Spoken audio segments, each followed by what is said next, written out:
안녕하세요. 비조 발표 시작하겠습니다.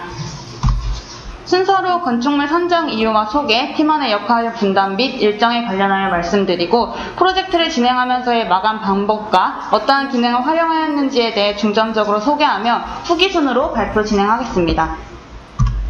팀 프로젝트를 진행하기에 앞서 건축물의 선정 요소에 대해 신중하게 고민하였고 3가지 요소를 기반으로 탐색 및 결정하였습니다. 먼저 많은 조원 수에 맞춰 각 사람이 모두 참여할 수 있는 어느 정도 큰 규모의 건축물을 기본적인 요소로 선정하였습니다. 공동 작업이면서도 개인적인 역할을 충분히 수행할 수 있도록 여러 동으로 나뉘어져 있는 건축물을 두 번째 조건으로 내세웠고 이를 통해 명확한 사용 용도에 따른 건물 작업이 가능하였으며 다양한 공간의 표현 능력을 키우고자 하였습니다. 또한 수업 시간에 배운 것을 토대로 스스로 탐색하며 한층 더 나아갈 수 있는 기회를 찾고자 곡선 커트널, 수입을 통한 지붕 마감 등 새로 접해보는 작업이 가능한 건축물을 조건으로 내세웠습니다. 따라서 이러한 조건에 부합한 천안시청사를 저희의 프로젝트의 대상지로 선정하였습니다. 천안시청사는 대지 면적이 약 7만 6천 제곱미터, 건축 면적 1만 제곱미터, 연면적 약 3만 8천 제곱미터로 건폐율이 13%, 용적률이 37%인 공공청사입니다. 저희 비조는 서버를 통한 공동 작업과 레빗 링크를 통해 연결하는 방법 2가지 다 사용하였는데 가장 큰 동은 공동 작업으로 협업하였으며 그 외의 동은 개별적으로 작업하되 구조와 건축 마감을 서로 바꿔가며 진행을 하였기 때문에 다양한 용도의 공간에 접하며 작업할 수 있는 기회가 있었습니다. 따라서 보시는 바와 같이 한 사람당 최소 2가지 이상의 작업 진행을 하였으며 완성된 건물을 중앙 파일에 링크를 걸어 대지 위에 배치시켰고 이를 통해 4개의 동이 하나의 중앙 파일에서 만나 조감도와 배치도를 완성할 수 있었습니다. 첫날 건축물 탐색 및 결정을 시작으로 배치도 도면이 들어가는 중앙 파일을 제작하였고 그리드 생성과 도면 삽입 작업을 진행하였습니다. 그 뒤로 개별적인 작업을 통해 구조 및 건축 작업을 시작하였으며 조원들 간의 소통을 통해 렌더링 장면 피드백 및 수정 보완 시간을 갖춰 최종 렌더 작업 PPT 제작을 진행하였습니다. 저희 프로젝트의 건물인 천안시청사는 총 4개의 동으로 이루어져 있는데요. 보건소동, 청사민원동, 의회동, 강당동 순으로 작업사항을 말씀드리겠습니다. 먼저 첫 번째인 보건소동입니다. 보건소동의 가장 큰 구조적 특징은 중앙계단입니다. 건물 중심의 보이드 공간에서 맨 상단까지 연결되는 계단은 디딤판을 수정하여 직각 디딤판에서 곡선 디딤판으로 편집을 하였으며 레벨 연결을 통하여 1층부터 4층까지의 계단 연결을 하였습니다. 도면상의 계단 표기가 달라 간격 띄우기, 선 선택 등을 활용하여 최종 계단 마감을 하였습니다. 또한 천장에 있는 경사 커트널은 내부 편집 모델링을 활용하여 제작하였습니다. 수입으로 개구부 바닥을 올리고 다른 파일에서 경사 커트널을 제작한 뒤 레빗 링크를 통해 불러와 상단에 위치시켰습니다. 보건소동의 종 단면도를 보면 상단에 경사 커트널이 존재하는 것을 알 수 있으며 횡 단면도에서의 보이드 공간과 중앙 계단이 상단부까지 연결되는 것을 알 수 있습니다. 이 건물에서는 창 패밀리를 제작하여 건물에 사용하였으며 단일창을 기본으로 이중창과 오중창을 생성하여 각각의 매개 변수를 입력해 도면과 일치하는 창문을 삽입할 수 있었습니다. 앞서 말씀드린 경사 커트널의 제작 과정입니다. 내부 편집 모델링을 활용하여 메스를 만들고 경사 커트널의 모양을 내어 거푸집 역할을 할 수 있도록 보이드 양식 작성을 하였습니다.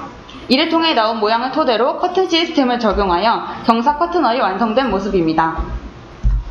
보건소동의 특징적인 모습을 표현한 3D 컷과 렌더링입니다.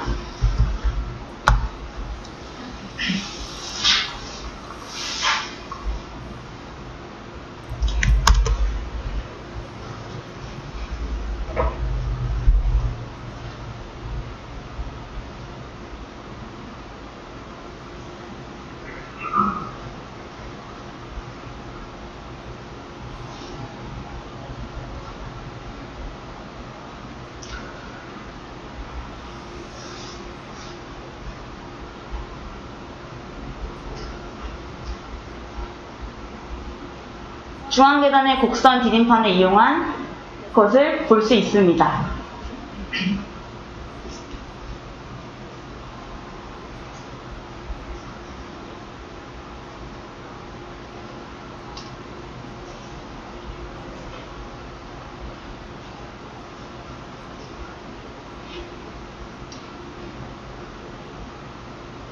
중앙의 보이드 공간과 중앙 계단, 그리고 천장의 경사 커튼원을 확인해 보실 수 있습니다.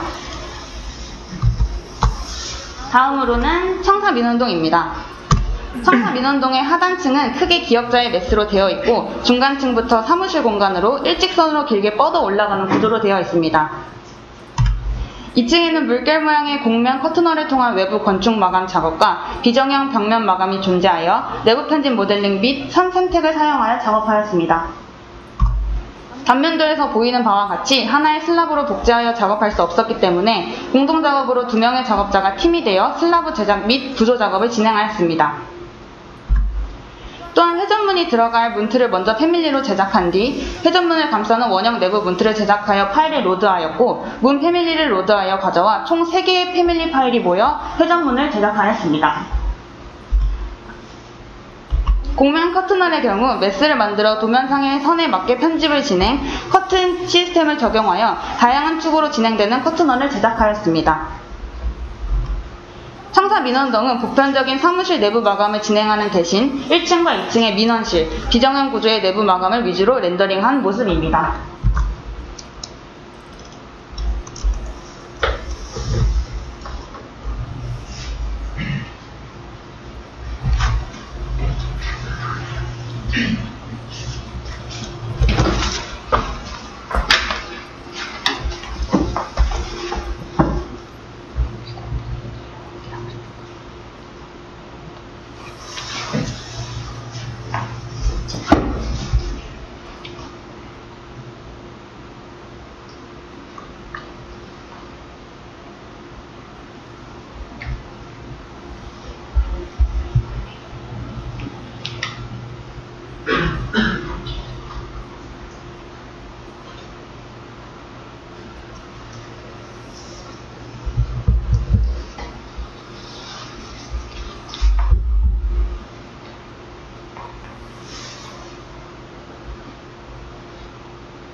네, 다음으로는 의회동에 대해서 설명을 드리겠습니다.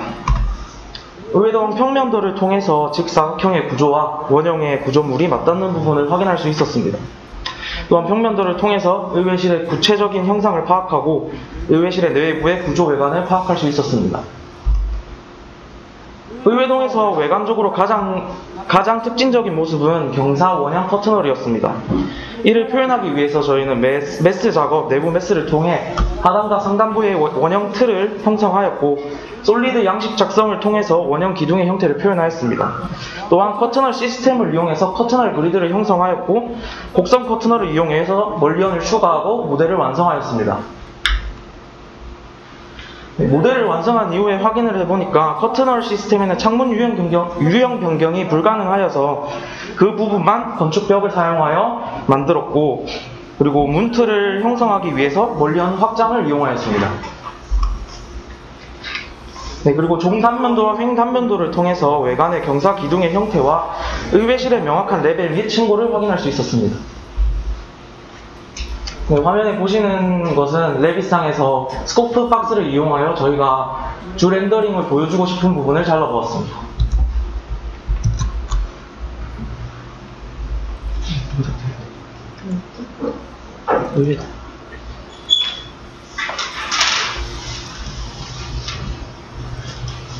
영상 시작 후에 보시면 외부에 있는 원형의 경사 커튼홀을 보여주기 위해서 내부에서 본 모습이 들어가 있습니다. 이후에 의회실의 모습을 보여주기 위해 안쪽으로 들어가고 의회실 정면에서 의회실을 전체적으로 본 모습이 나옵니다. 조금 더 디테일한 표현을 하고 싶었기 때문에 뒤쪽 객석의 패널 부분까지 표현을 하였습니다.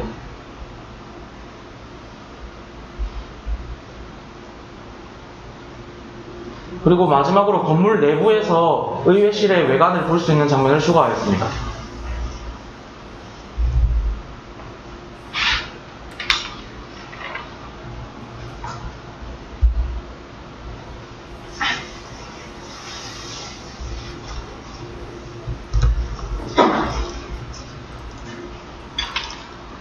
다음으로는 강당동 설명을 드리겠습니다. 강당동 1층 평면도에서는 강당 내부의 계단 형식을 표현하기 위해서 계단 스케치 기능을 활용하게 되었는데, 이때 칠판과 경계를 지정하여서 계단을 형성하게 되었습니다. 2층 평면도상에서는 상부 객석과 이어지는 2층 복도의 레벨을 보여주기 위해서 2층 객석에서 이어지는 문을 표현하였고, 그리고 2층에서 보는 뻥 뚫린 1층 로비 윗부분을 확인하고 표현을 해보았습니다. 네, 종단면도와 횡단면도를 통해서 지금 화면에 보시는 것과 같이 천장 부분이 되게 특이한 형태로 구성이 되어 있는 걸 확인할 수 있었습니다.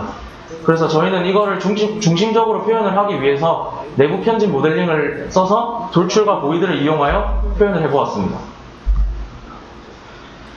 네, 그리고 강당동 내부의 형태에 보면 SRC 기둥이 굉장히 많은 것을 확인할 수 있었는데, 처음에는 원 사이즈로 다 통일을 하려고 하다가 너무 다양한 기둥들이 많이 사용되어 있었는데 이것을 다 원 사이즈로 하기에는 조금 무리가 있는 생각이 들어서 패밀리를 이용하여 원형 기둥과 그리고 각형 기둥을 만들어 보았습니다. 그리고 이게 원형과 각형으로도 나뉘기도 하지만 중간에 있는 철골조가 중심에 있거나 편심에 있는 다양한 구조물들이 있는 것을 확인을 하여서 저희는 패밀리의 매개 변수를 다 수정하여서 강당동 같은 경우에는 SRC 기둥을 모두 다 표현을 해보았습니다. 네, 왼쪽 좌측에 보이는 사진은 저희가 강당동 내부의 렌더링을 주로 할 부분을 3D상으로 스코프 박스를 이용해서 잘라보았습니다.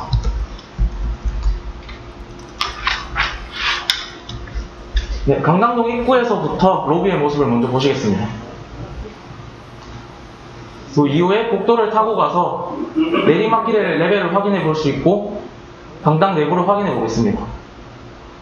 강당 내부를 보다 정확한 모습으로 보여드리기 위해서 강당에서 객석을 보는 장면을 추가하였고, 그리고 무대에서 객석을 보는 장면도 추가하였고 1층, 2층에서 각각 무대를 보는 방향을 추가하였습니다.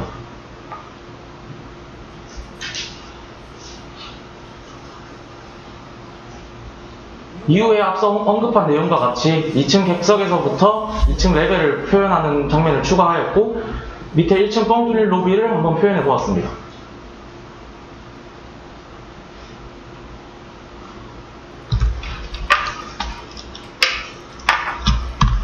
네, 앞서 설명드린 설계 모델을 바탕으로 나비스웍스를 통해 간섭을 확인해 보았습니다. 간섭 테스트의 경우는 저희는 공차를 0.01m로 지정을 하고 시험을 테스트를 진행하였습니다.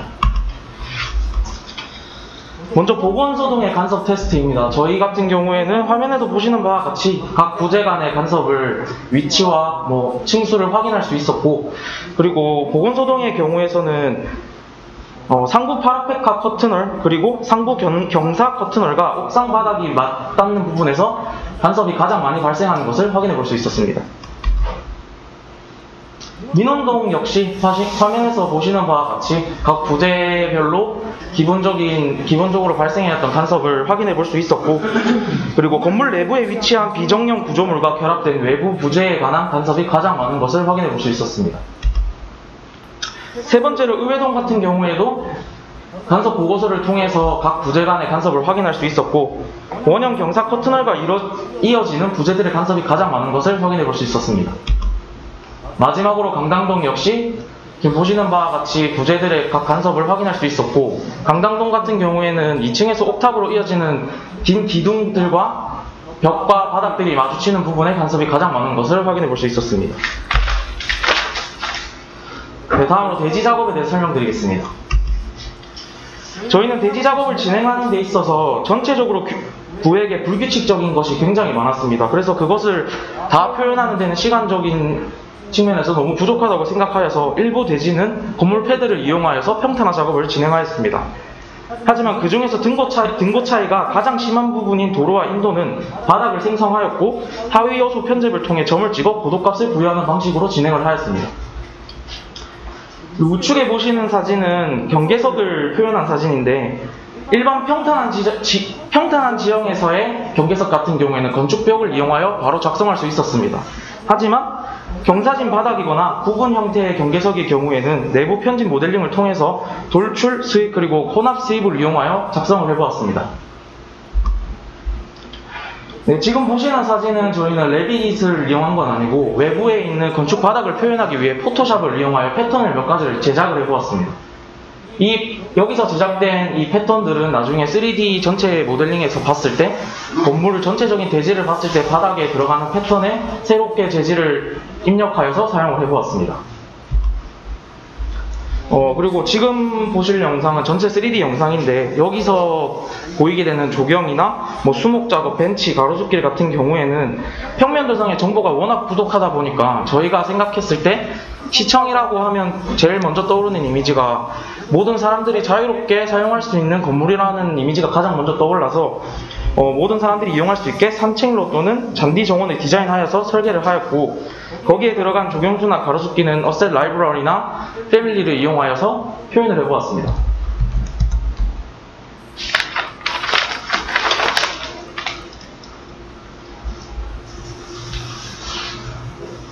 네, 영상에서 보시는 바와 같이 지금 다 조경이나 그런 작업들이 다 진행되어 있는데 앞서 언급한 내용과 같이 어셋 라이브러리나 패밀리를 이용하여 작업을 하였고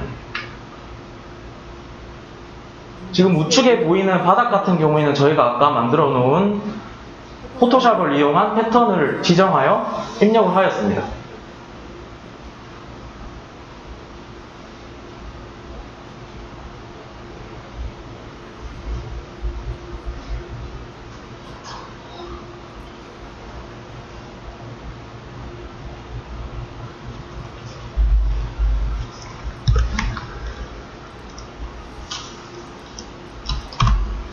네, 마지막으로 작업 후기를 말씀드릴 건데 저희가 건물을 처음에 선정하는 데 있어서 저희 조 나름대로의 기준을 선정하고 그 기준에 맞는 건물을 선정하려고 했었지만 선정한 이후에 프로젝트를 진행할 때 보니 시작 부분에서 건물을 선정하는 데 있어서 외형의 부분을 주로 보고 선택을 하였습니다. 그러다 보니까 프로젝트 시작하는 데 있어서 레벨을 구성하는 데 큰 어려움이 있었던 것 같습니다. 그리고 저희 조는 다른 조와 다르게 공동 작업을 진행하기도 하였지만 레빗 링크를 이용한 프로젝트를 진행하게 되었는데 개인 작업 파일로 하기 때문에 동기화를 여러 번 해야 되는 번거로움은 좀 줄어들었지만 프로젝트 전체의 진행을 파악하는 데 조금 어려움이 있었던 것 같습니다. 따라서 저희 조는 이러한 어려움을 해결하기 위해서 작업 중간중간에 상의를 많이 하는 형식을 선택하였고 다른 팀원이 설계한 건물 내부의 설계에 대해 설명하고 전체적인 전체 프로젝트 진행도를 파악해 볼 수 있었습니다. 이상입니다.